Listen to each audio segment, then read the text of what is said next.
obra santa do Vamos lá, vamos seguindo aqui com as lembranças, né? Nós passamos a morar em Capão Bonito definitivamente e se ambientando com a igreja. E esse é um testemunho muito legal, uma experiência assim que marcou a minha vida. Eu me recordo disso e isso faz parte assim de um grande momento de fé, né, na minha vida ministerial. A igreja tinha um templo muito grande, um templo do tamanho do que é hoje. O templo passou por algumas alterações, mas vamos pensar assim, o caixote era para muita gente, né? E a igreja tinha poucas pessoas e poucas mesmos, se eu não me recordo, se eu não me engano, é algo em torno de 30 a 40 pessoas. A igreja tinha algumas cadeiras à frente, né?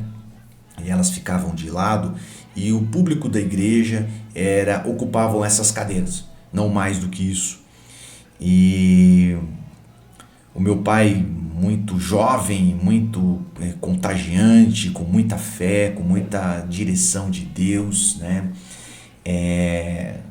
Naquele dia recebeu uma mensagem do Senhor, uma palavra do Senhor, dizendo de que aquele templo enorme seria tomado de pessoas.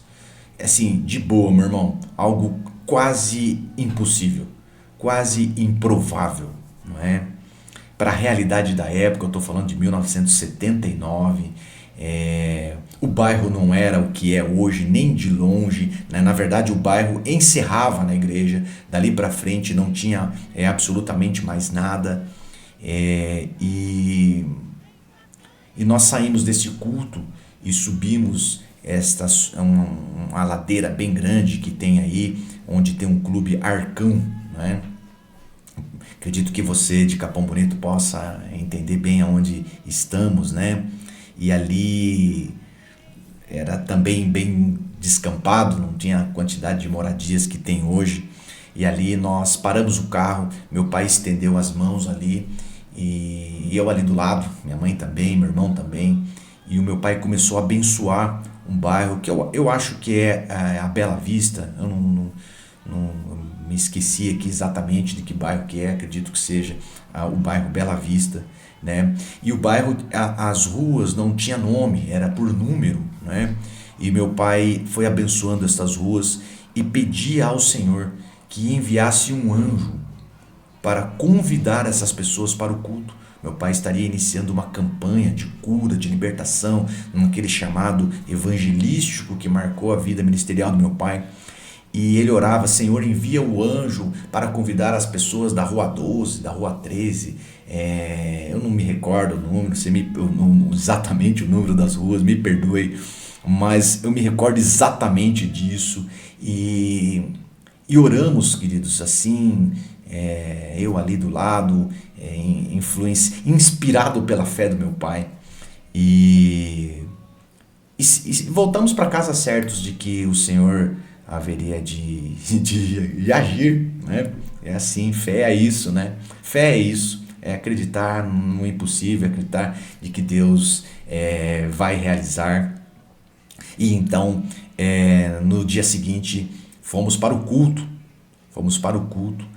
e nessa oração ali no monte, ali no Arcão, né, abençoando as ruas, meu pai pediu para que o Senhor enviasse um guitarrista, né, alguém que pudesse tocar instrumento, porque a igreja tinha limitação com acerca disso. Então meu pai tocava, cantava, expulsava demônio, pregava, né? Era um multitarefas, né? E então chegou o dia desse culto, era um sábado à noite, acho, um sábado à noite, me perdoe aí os lapsos de memória, afinal já se passaram aí bons anos, né? E as pessoas surpreendentemente foram chegando, pessoas diferentes, pessoas que não pertenciam à igreja. E chegou um rapaz que meu pai o cumprimentou na porta e teve um discernimento da vida daquele rapaz e perguntou para ele se ele tocava, e o rapaz disse que a resposta é: não, eu arranho no violão. E meu pai falou sim. Meu pai levou esse rapaz até a guitarra da igreja, colocou a guitarra da igreja no pescoço dele e falou assim, dá um sol maior aí. Ele deu um sol maior, o som saiu limpo. Deu um ré, deu um lá, saiu limpo, né?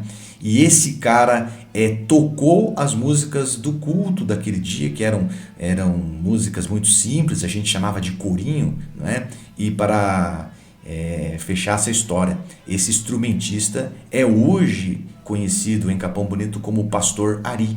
É o Pastor Ari. O Pastor Ari foi resposta de oração dessa noite lá no monte, lá no morro ali junto do Arcão. Preciso te dizer, meu amado, que a igreja encheu. Deu centenas de pessoas, coisas assim extraordinárias. E Deus agiu naquela noite com libertação, com cura divina, com salvação. Muitas pessoas aceitaram a Cristo Jesus e a partir dali começou um tempo de salvação na igreja presbiteriana renovada de Capão Bonito. Tenho isso marcado muito forte na minha história, uma coisa de fé muito forte, uma lembrança do sobrenatural de Deus. Puxa, isso marcou minha história, espero que isso possa ainda inspirar muitos nos nossos dias.